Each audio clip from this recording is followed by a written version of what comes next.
Thanks for tuning into this video. The point of this video was to try to compare and contrast the tonal effects, or the perceived tonal effects, of different gauges of acoustic guitar strings and the different composition of the alloy in the guitar strings. For this test I used D'Addario, pretty common strings, D'Addario EJ 11s and 12s, which are 80-20 light and medium gauge strings, the blue and red set. I also use the EJ 16s and 17s, also the blue and red in phosphor bronze. I use these on my, this acoustic is my Martin HD 35. The recording chain was pretty straightforward. There's no EQ or compression or any effects used. Everything is dry. The Geffel, this is my MT71S Geffel through my Great River preamp into Cakewalk at 32 bits, 48 kilohertz, which was dithered down to 16 bits for the video. So each night I put a new set of strings on the D35.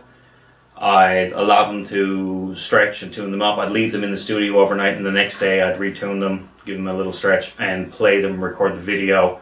As soon as the video was done, I took the strings off, put the next set of strings on, not necessarily in any order, but that way each string's over 4 or 5 days. I was giving them 16 to 18 hours break-in time, because the phosphors can be a little bright when you put them on the first couple of hours. So to be fair and to be even, each set of strings was on 16, 17, 18 hours in the same environment, on the exact same guitar, through the exact same recording chain. Everything is marked with tape, and I used the video camera to make sure I was sitting in the exact same position. I used a ruler and a measuring tape, so as much as possible I'm consistent in my positioning, and my playing volume was less than a dB, about 0.6, 0.7 dB, which is pretty close. I did normalize the files so they're exactly peaking at the same values, and I think the results are fairly interesting. So these aren't the strings I normally play, EJ 16, 17s, 11s or 12s. I normally play the EJ 19s, which are the light top, medium bottom bluegrass D'Addarios. But I thought these were more common and should illustrate the difference between light and medium gauge, and also between phosphor and 80-20 composition.